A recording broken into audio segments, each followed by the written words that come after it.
você que acompanha a programação da TV Câmara de Salvador. Eu sou Cristiane França e estamos começando mais um Azeviste.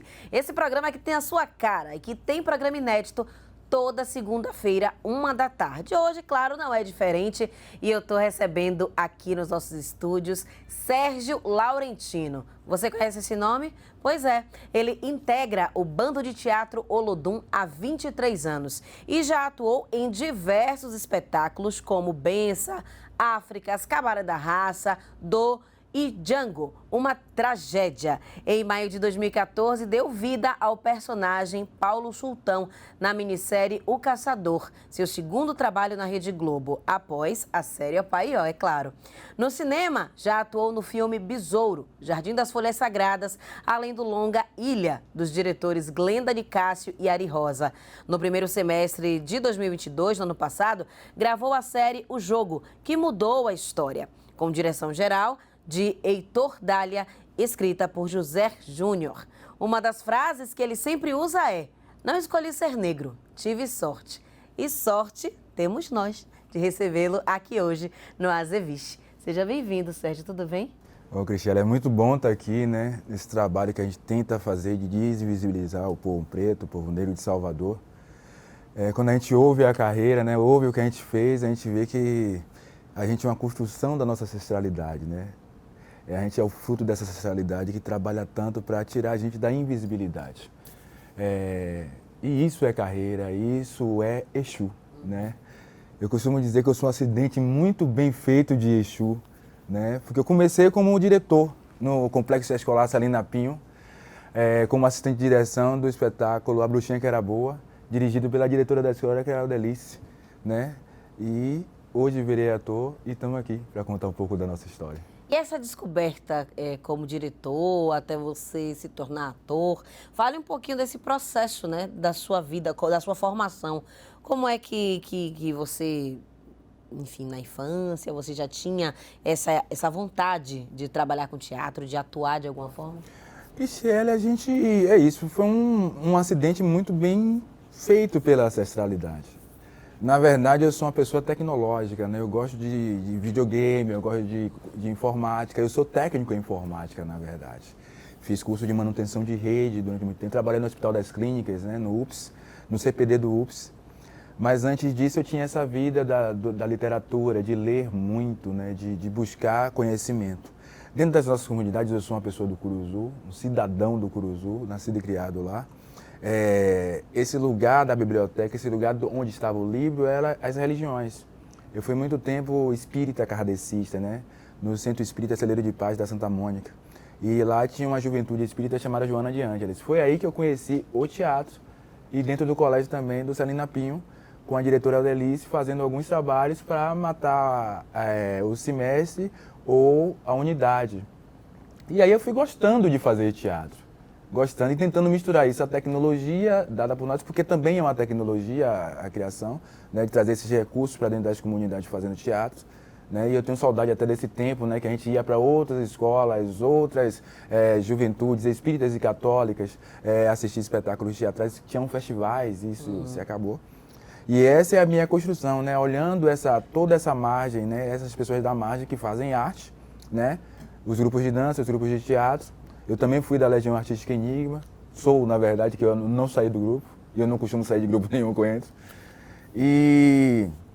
Mas a hora mesmo, o clique mesmo que deu, não, eu quero fazer isso, foi quando eu vim fazer uma oficina de direção com o Márcio Meirelles, no Teatro Vila Velha, porque a Legião Artística Enigma fazia parte do Tomorá da Cá, que era um projeto que trazia vários grupos amadores da periferia de Salvador. E eu era da Legião Artística e que teve esse curso de direção. E eu queria levar e trazer esse recurso para trabalhar no Centro Espírita com um grupo de mães, que eu também já era o coordenador de teatro. E lá na Legião Artística Espírita, Enigma, porque eu também era iluminador e trabalhava na direção. E aí Márcio Meirelles olhou para mim e disse: cara, eu quero que você faça uma leitura para mim. Isso aí tudo que eu estou fazendo, gente, só tinha 22 anos, não é uma coisa assim, não. Já tinha esse pensamento todo.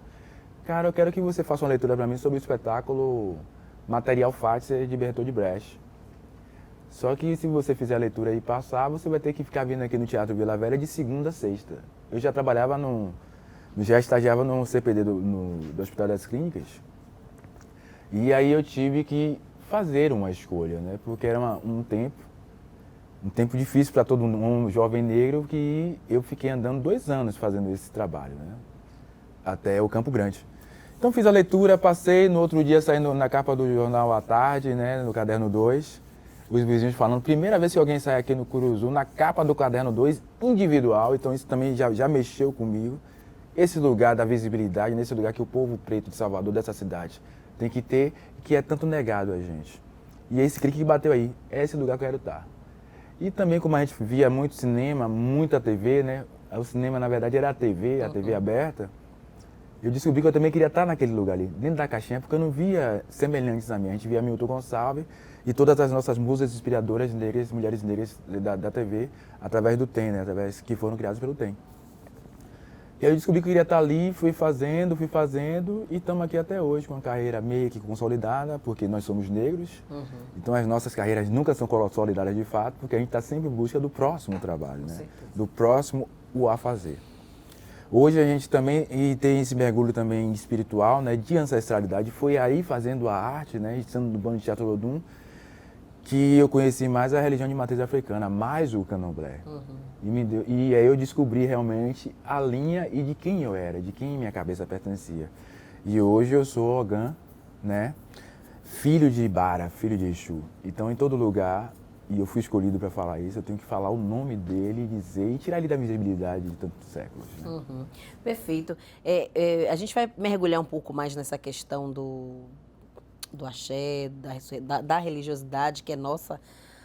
Mas eu queria que você falasse um pouco mais dessa sua entrada no bando, né? Como foi esse despertar dentro do bando, com pessoas tão semelhantes a você, quais as oportunidades, o que representa o Bando de Teatro Olodum, onde você está inserido há 23 anos?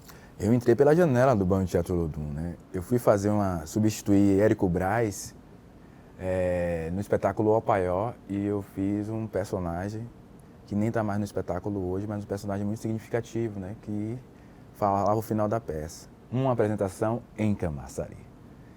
E aí eu descobri que eu vi tanta gente preta igual a mim fazendo teatro, assim, olhando e fazendo, né?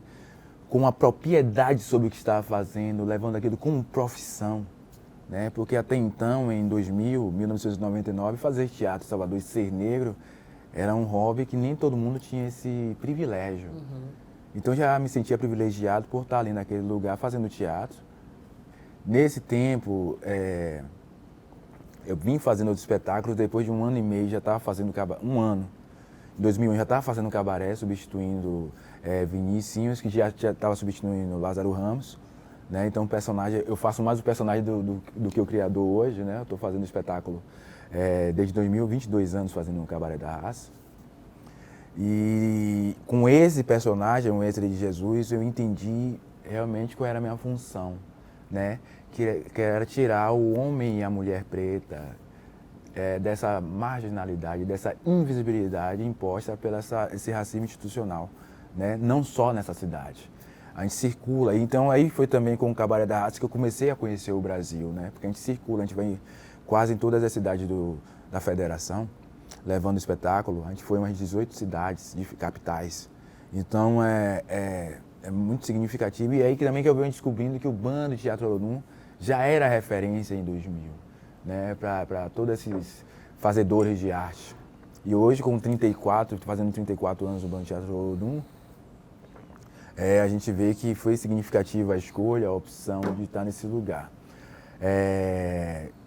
Estar no palco com o Bando de Teatro Olodum é algo que eu tenho que só agradecer a Exu por estar lá. Eu não sei, eu sei que seria algo bom na vida, eu sei que seria um grande tecnólogo, ou ir para a área de saúde, eu seria um grande profissional no que eu escolhi. Mas o que eu escolhi, o que Exu escolheu por mim, foi muito significativo, não só para mim, mas quem me vê lá.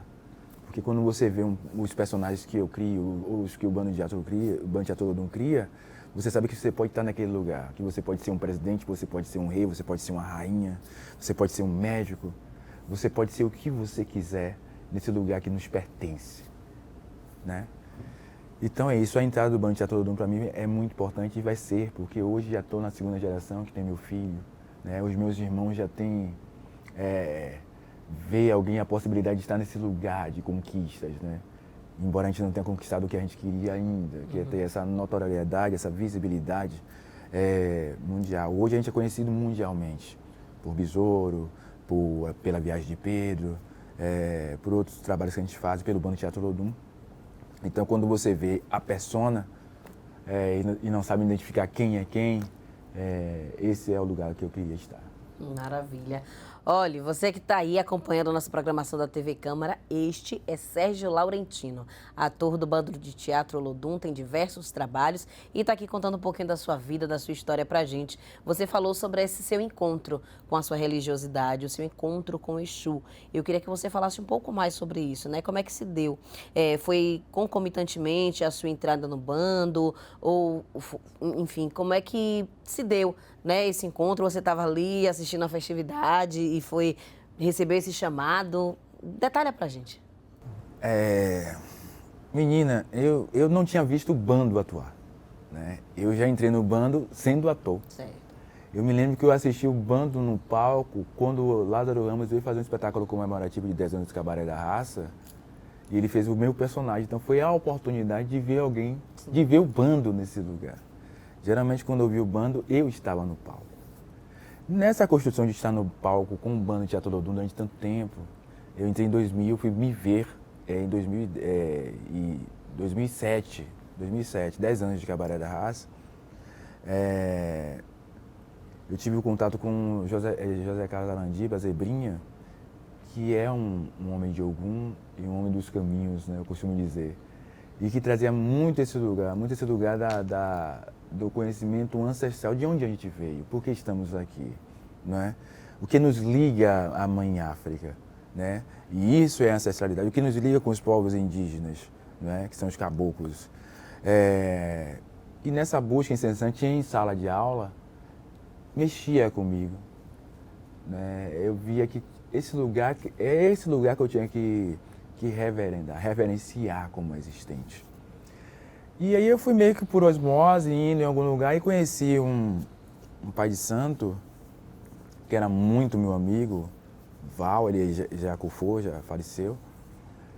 E uma vez ele recebeu um orixá, eu não era nem suspenso na casa dele.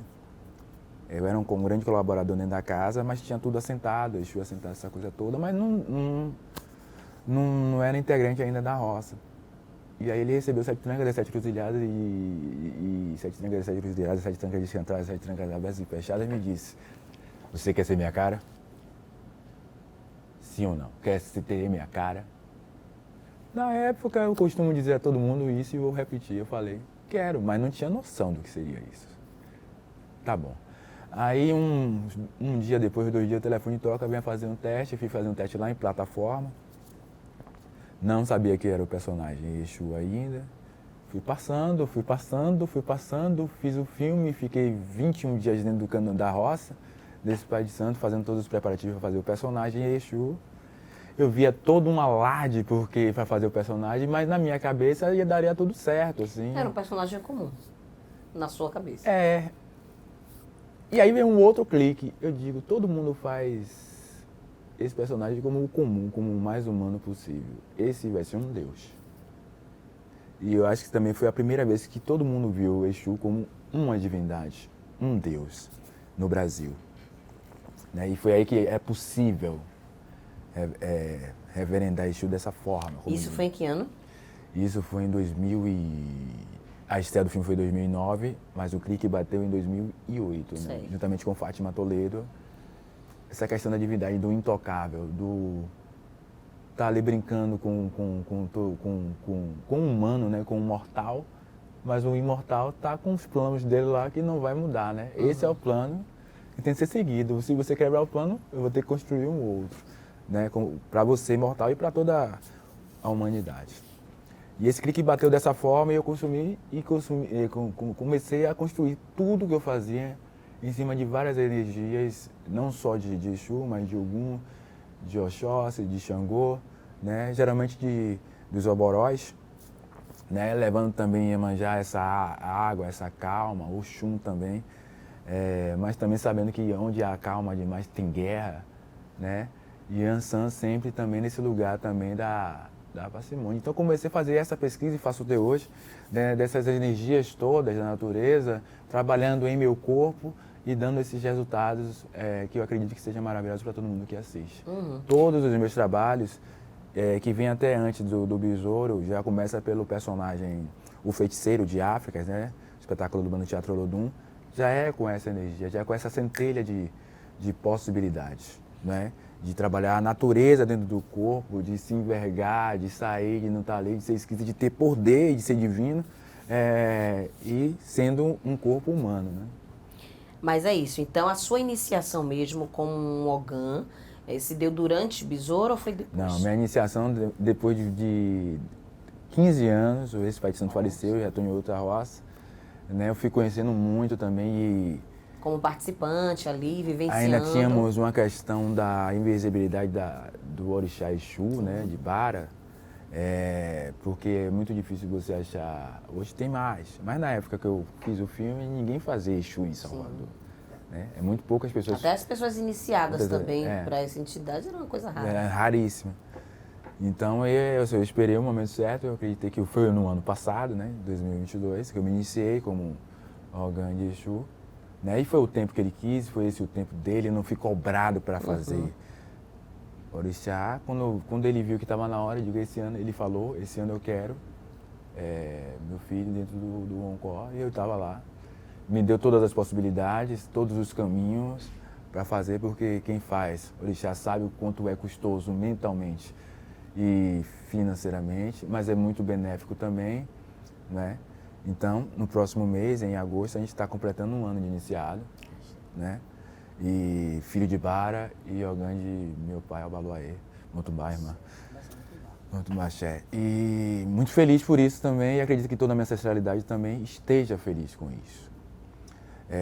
E é isso, eu acho que esse é um caminho. Esse Odu que eu carrego, esse Odu, é de abrir portas para que outras pessoas vejam.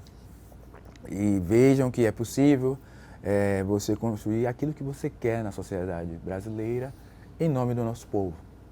Isso não pode ser esquecido, eu não vou deixar de ser negro nunca. Né? Então vamos fazer um mundo melhor para os que vierem depois de nós, né? Que seja menos agressivo com nossa pele, essa humanidade inteira. Besouro alcançou um público assim de 500 mil pessoas na época, né? Muita gente assistiu a esse filme e justamente com essa temática, né? Que falava, tinha toda uma construção, toda uma narrativa, mas que mostrava exatamente essa figura de Exu, que era tão pouco vista e quando vista não era interpretada dessa forma como você mesmo citou. Qual o impacto, né? O que é que você acha, além da força de Exu, que fez com que essas pessoas se interessassem tanto pela história de Besouro? Eu acho que o filme estreia com a grande mudança do Brasil também, né? A gente estava cansado de não ter políticas afirmativas para o nosso povo, né? E o povo negro, o povo do movimento negro, essa luta tão incessante de sair da invisibilidade, né? E sair da invisibilidade é isso, nós temos várias religiões, mas essa é a nossa religião, né? E essa comemoração de estar nesse lugar da religião, eu costumo falar também que Besouro para mim foi uma celebração da ancestralidade. Porque é claro que a gente sabe que o orixá que fala, o orixá que se comunica, o orixá que chega mais para o humano é o Exu Ebara. Mas tem Ogum, tem Ansan, tem Ossan, né? Tem Xangô que passa muito rápido, tem Nanã. Né? Então foi esse lugar que as pessoas verem e saber que é o orixá ali afirmando e de dentro e de fora do candomblé. A gente estava concorrendo com Michael Jackson, cara. Foi o ano que a gente estava concorrendo com a estreia de Michael Jackson em 2009. E a gente é o segundo em bilheteria no Brasil, né? Com muitos filmes brasileiros estreando nesse tempo, assim, muitos filmes. Que Besouro também vem depois de Um Cidade de Deus, que foi um dos primeiros filmes que só tinham negros na tela. Aí depois de Cidade de Deus, que foi em 2002, vem Besouro em 2009, então passa assim um tempo para ter tanta referência negra na tela. Então a gente tem essa lacuna na cultura brasileira, né? Na cultura artística brasileira, de nos ver. Né? Então a galera que ia assistir o filme, os capoeiristas, o pessoal do candomblé, meus irmãos de santo, os negros, né? Até do religião evangélica também, do catolicismo, eles se viam. E o se ver que naquele momento era importante e marcante. Então foi por isso que foi 500 mil pessoas na época da estreia. Hoje tem vários vídeos completos do filme Besouro no YouTube e eu fico acompanhando, né? Fico lá ligado que de vez em quando aparece minha imagem atrelada marcada nas redes sociais. Então tem filme com 1 bilhão de visualizações, 1 milhão e meio de visualizações. Né? E é claro que esses filmes não foram botados durante 9 meses no YouTube, né? Eles foram botados 2, 3 anos atrás. Então, ainda assim, e até hoje, esse filme ser tão assistido, é um marco nosso mesmo assim, de trabalho, né?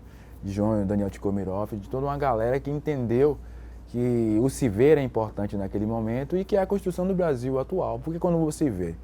Né? Porque Besouro, na verdade, é a construção de um herói brasileiro. E um herói brasileiro que se parece comigo, que voa, é algo notável de se fazer no Brasil. É o primeiro herói da América do Sul que a gente tem conhecimento, que tem poderes, né? Que voa. Então construir isso foi muito importante para nós, para essa dessa visibilidade e para a implantação das políticas afirmativas nesse país, que começam em 2002. Né? Então é a certeza de que essas políticas todas vão sendo construídas nessa lacuna de tempo. Só foi possível depois da mudança dessas políticas em 2003, com a entrada do presidente, que trouxe essa possibilidade. Né? E eu queria que os outros fizessem a mesma coisa depois e antes, mas estamos com esse aí e está dando certo e vamos bola para frente. Vamos ficar aqui na expectativa. Na volta do intervalo, que a gente já está no horário apertadinho para ir, mas eu quero que você fale, inclusive, um pouco mais sobre a preparação, né? Tanto para esse personagem quanto para os demais. Porque eu sei que exige todo um cuidado, né? Para não ficar uma coisa muito estereotipada. Então, a gente vai falar um pouquinho sobre a preparação para vivenciar esse personagem de Exu. Né, como é que se deu, se você já sabia capoeira, se você aprendeu para o filme, como é que foi esse processo. Mas tudo isso a gente fala na volta do intervalo e fala também sobre tantos outros personagens que já foram interpretados aqui por Sérgio Laurentino. Então não saia daí que eu volto já já.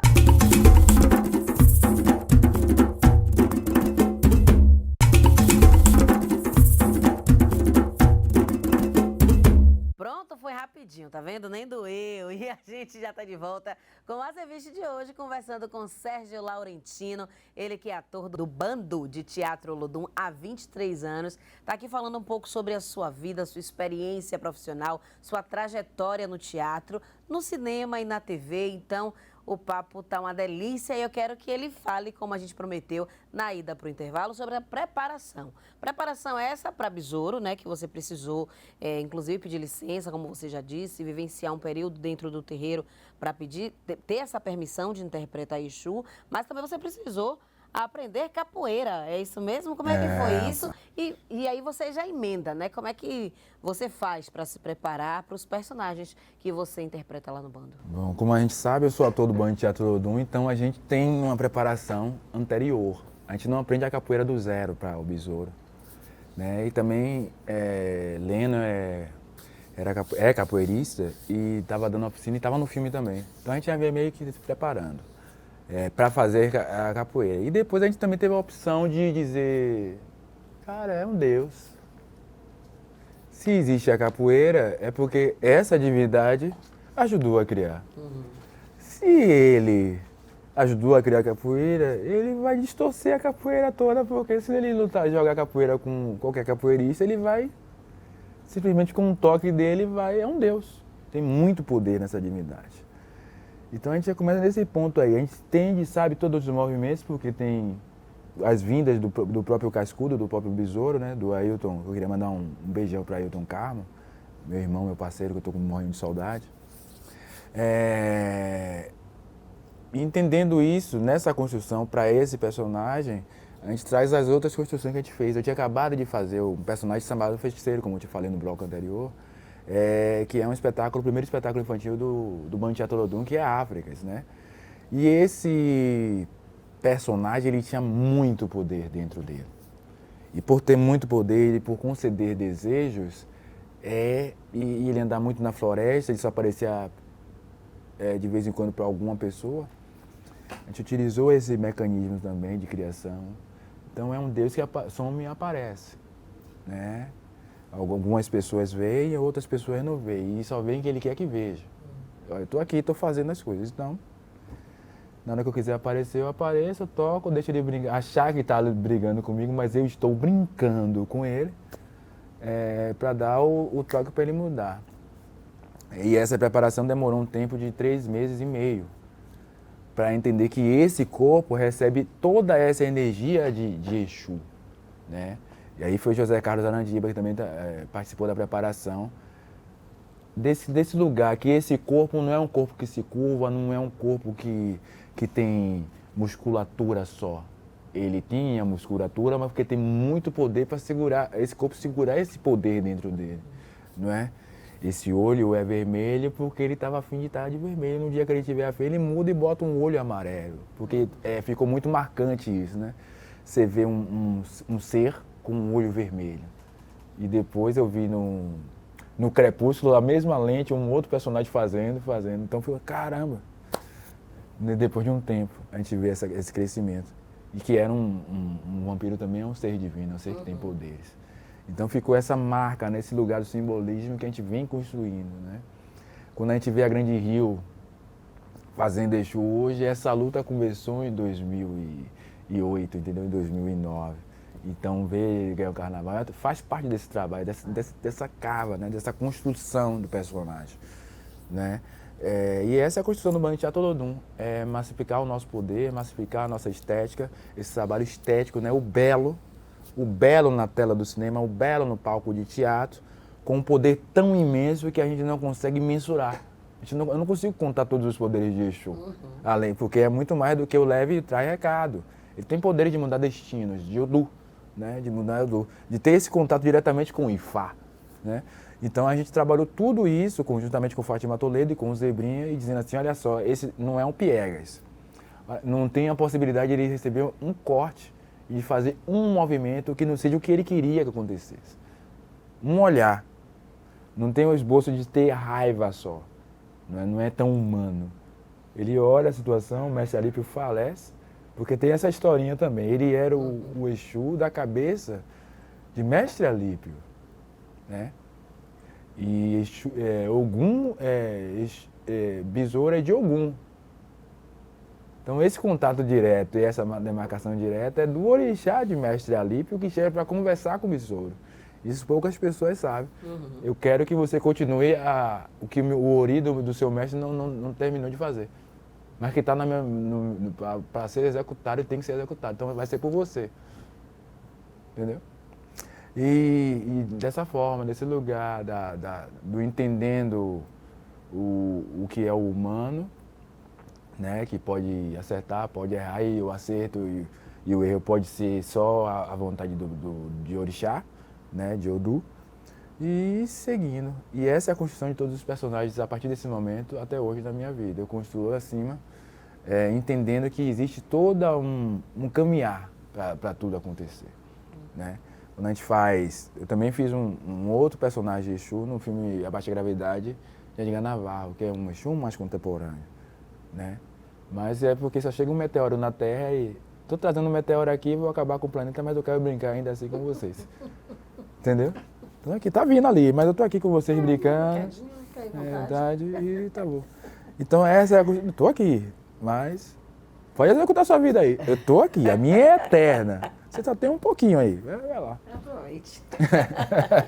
Laroia, isso é Exu, né? Então, falando um pouco mais aí, mudando um pouquinho, saindo de Besouro e falando sobre as suas vivências, né? Essa sua experiência, em que você se inspirou? Você tem grandes ídolos negros brasileiros?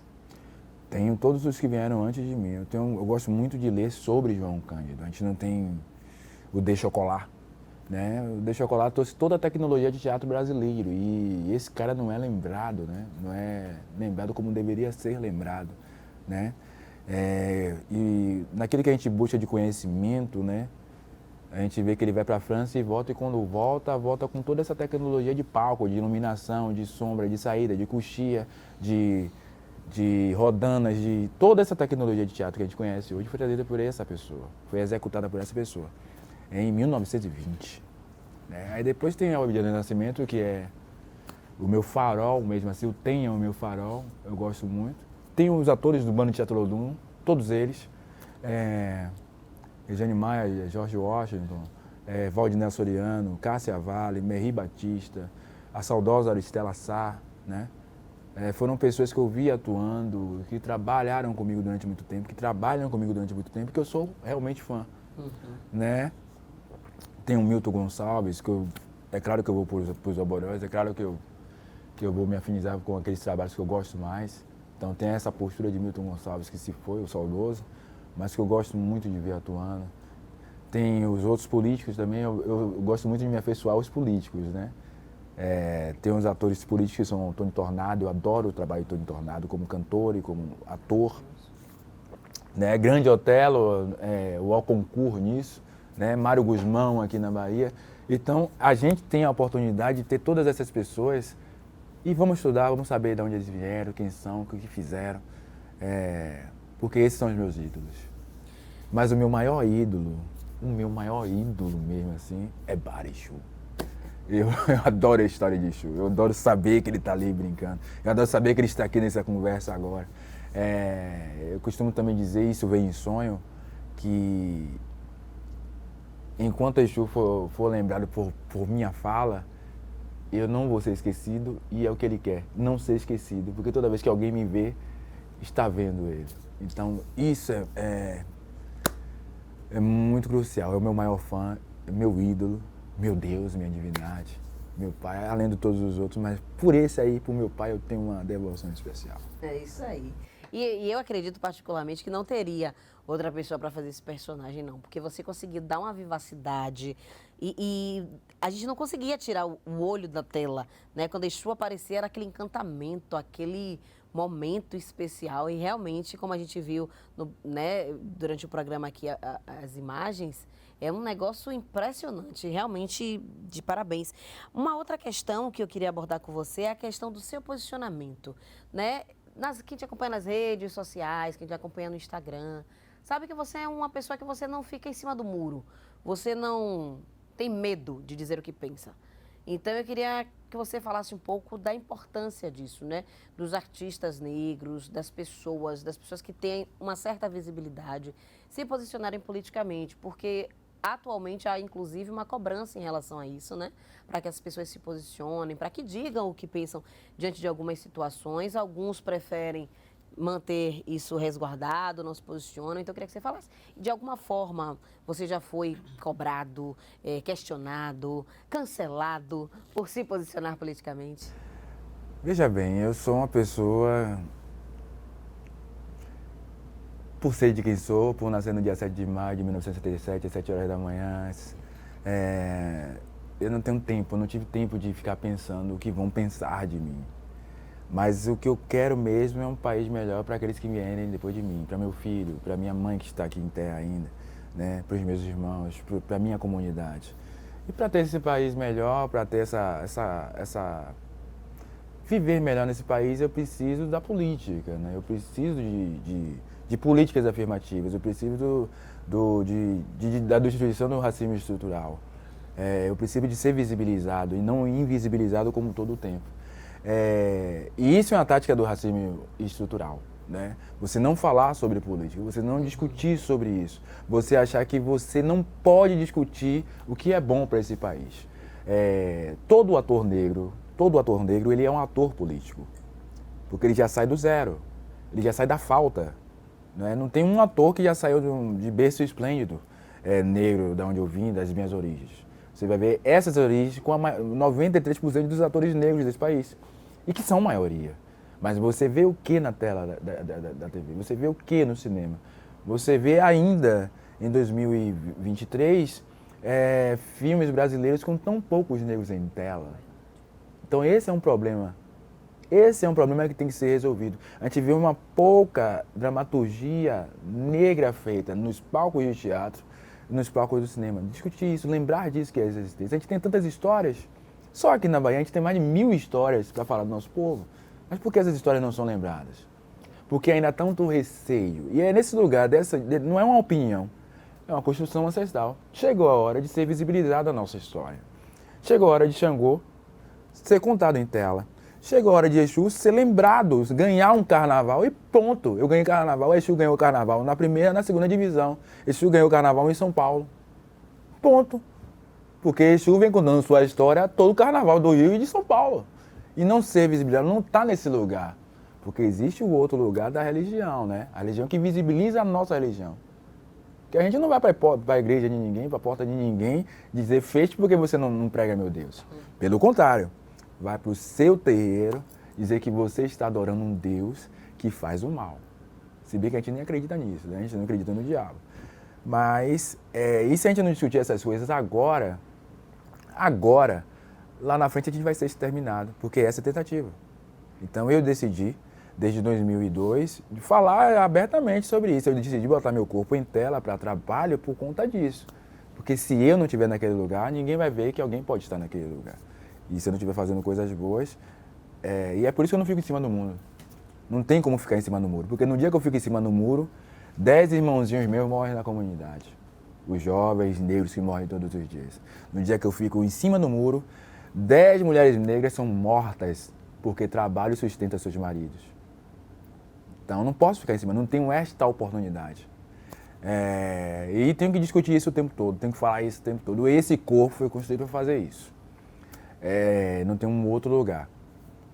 E também uma coisa que eu vou falar logo aqui, que já que eu falo as verdades, é inadmissível Salvador ter 89% de negros e durante toda a sua existência, uma das cidades mais velhas do país, não ter um prefeito eleito da minha cor que se pareça comigo. Ou uma prefeita. Então é nesse intuito que eu estou trabalhando e esse corpo tem emprestado para isso. No dia que a gente começa a criar mais dramaturgias que coloquem prefeitas negras em tela, presidentes negras em tela, a gente muda essa questão. A gente não vê tanta gente que não se pareça com a gente. Perfeito.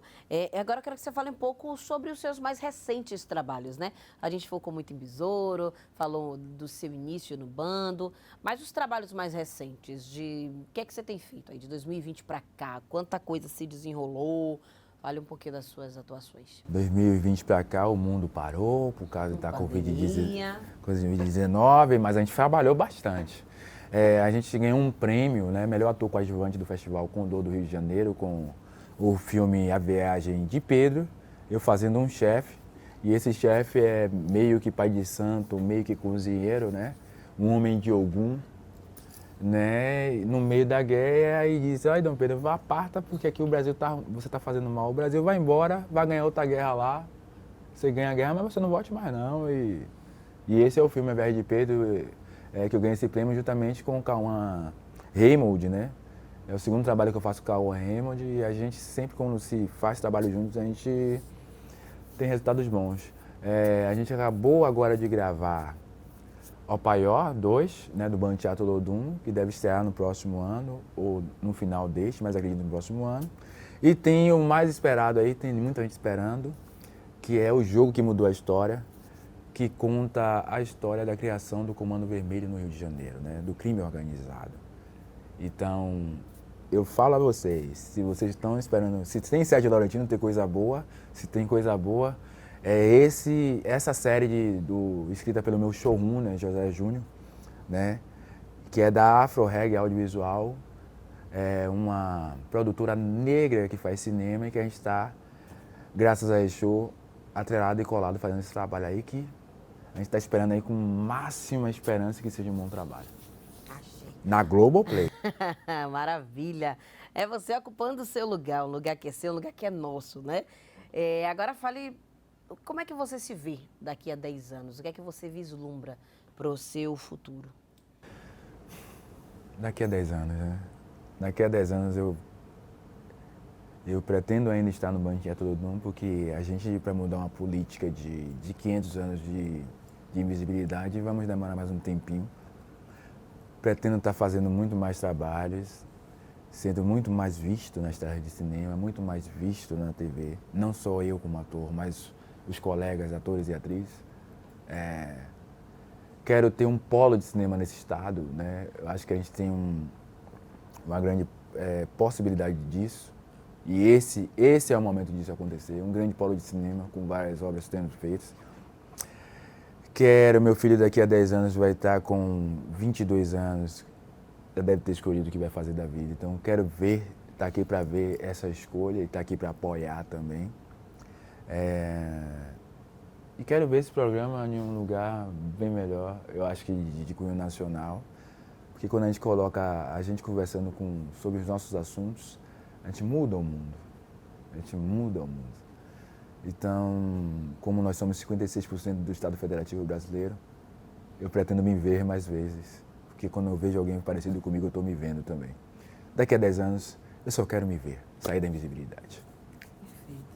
Olha, a gente já está perto do encerramento do programa, mas eu já quero de pronto lhe agradecer por sua participação. Foi ótima essa conversa. Eu espero que todos os seus planos realmente se realizem. Eu sei que você vai dar um textinho ainda antes da gente encerrar, né? Mas eu quero, assim, fazer votos de que realmente você consiga atingir todos os seus planos, estar neste lugar daqui a 10 anos e nós estaremos aqui acompanhando e aplaudindo de pé. Muito obrigada por sua presença. Axé, minha linda, axé. Muito bá pelo dia de hoje, que é sexta-feira, dia de Axalá e dia de paz. É isso. Então, mande seu texto aí, o seu recado para todo mundo que está em casa acompanhando o Azeviche. O racismo existe no Brasil. E para acabarmos com ele, meu filho, é preciso 2 passos fundamentais. Primeiro passo, fazer os brancos admitirem que ele existe. Dona Chica do Açougue e seu José da Padaria podem não ser racistas, mas a sociedade é racista. Segundo passo, educar. Uma criança de 2 anos não sabe o que é racismo. Ela adquire os valores da comunidade à sua volta. Se nós ensinarmos as nossas crianças a admitir e admirar as diferenças, tudo fica muito mais fácil. I'll be back. I'll be back. I'll be back. Assim teria dito o suposto Messias, antevendo o princípio dos seus últimos dias, convertendo-se em exterminador de maravilhas. Lá, naquelas terras santificadas pelo ódio, ele despejou a sua primeira lágrima e a sua última gota de Egé, ao cair da tarde. Lá naquelas terras de desertos tortos, ele impôs um novo ritmo à humanidade. I'll be back. I'll be back. I'll be back. Na esteira míope, medíocre e medieval, traços, trilhas e tons renascentistas. O funesto imaginário branco, com dedos róseos, pálidos, descarnados. Arianizou as escrituras com espírito franco. Mentiras teceu numa lenda milenar. E nessa esquálida versão de divindade, eis que o caminho de Exu se fez verdade. Seu itinerário é raro, sereno e sorrateiro, palmilhando os arcos dos desejos, pois o sol é a negra estrada. Laro e Exu.